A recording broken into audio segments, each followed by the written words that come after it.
Pokrovsk's defenses have been strengthened and Ukrainian troops are actively countering the occupiers in the city. According to the 7th Rapid Reaction Corps of the Airborne Assault Troops, SRAAT, of the Ukrainian Armed Forces, urban fighting continues in Pokrovsk with groups of Russians who, thanks to their numerical superiority in forces and equipment, have managed to infiltrate and accumulate in various parts of the city.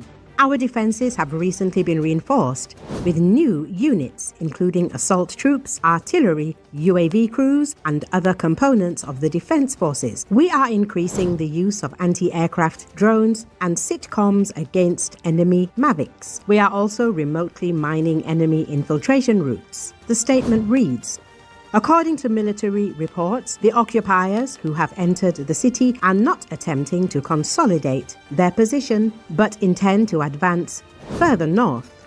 In doing so, the enemy intends to disperse the Ukrainian defense forces and block the land logistics corridors into the city.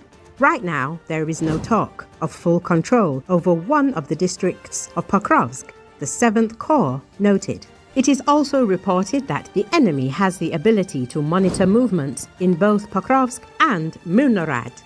Personnel rotation is difficult and is subject to significant delays. Logistics are limited. Both aerial and ground drones are being used to deliver essential supplies. At the same time, the occupiers are conducting classic, massive assault operations along the entire defensive line on the 7th Corps of the Airborne Assault Forces.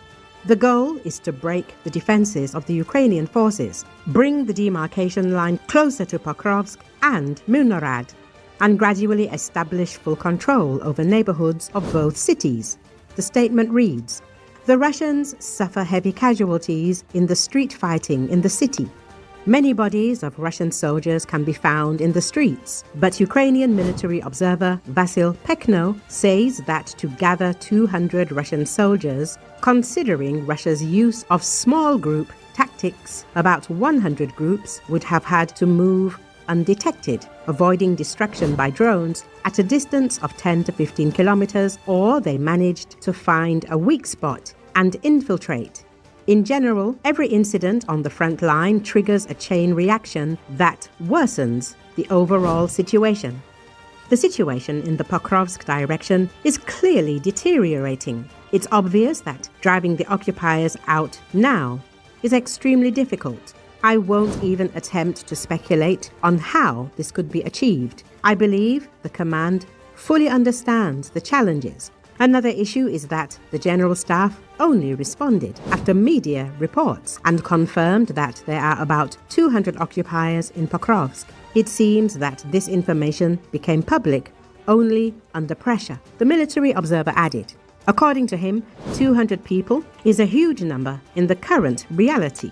There are fighters on both sides, but such a force on the front line is a luxury even the Russians find hard to imagine. For 200 soldiers to reach a location, it means that while they were moving over 10 to 15 kilometers, they were not struck by drones. How this happened, why they were not destroyed, is a separate question. 2 or 6-man groups are the norm for attacks, so 200 men implies about 100 such groups moved through unnoticed or found a weak spot and infiltrated. In today's conditions, this is a very large number of infantry who could have broken through. I recently heard this. Give our mechanized brigade commander 25 well-trained assault infantry, and he could start implementing plans to surround Luhansk. That helps put 200 people into perspective. This is a significant force the Russians have gained in Pokrovsk, and something must be done about it. But I repeat, I don't know what our command can do about it, Pekno concluded.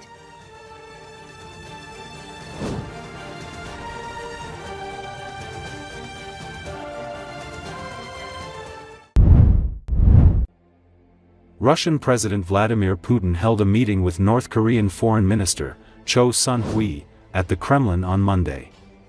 According to Associated Press, Putin asked Cho to convey his greetings to North Korean leader Kim Jong-un. We had a detailed discussion in Beijing about our relations and development prospects. Everything is going according to plan, he added. Cho also met with Russian Foreign Minister Sergei Lavrov earlier on Monday.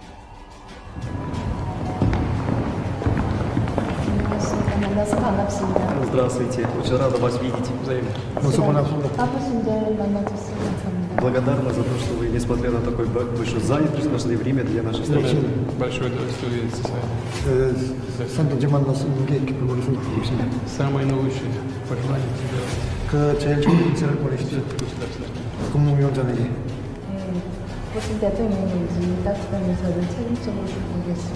Я ответственно доложу ваш теплый привет товарищу председателю государственного дела, товарищу Кичину. Спасибо. Мы с ним в Пекине поговорили подробно о наших отношениях, о перспективах развития. Все идет по плану. Самое наилучшее пожелание. 우리 베이징에서 만나서 우리의 관계 발전에 대해서 자세한 이야기를 나눴습니다. 이제 다 계획대로 진행되고 있답니다. 따뜻한 만남 가졌다는 거 전해 들었습니다. Я слышал, что у вас была такая теплая встреча с товарищем Кичиным. 네.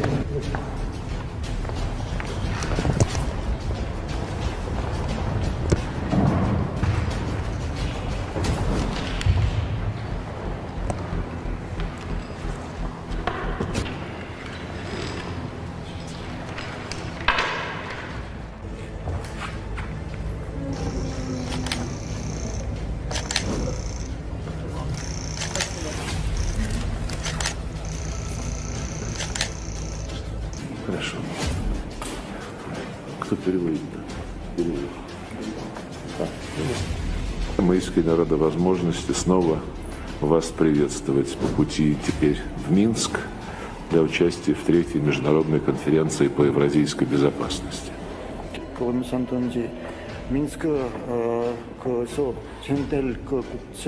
Наше с вами участие в этой важной конференции, несомненно, будет способствовать продвижению нашей общей задачи построения справедливого миропорядка, в том числе в Евразии.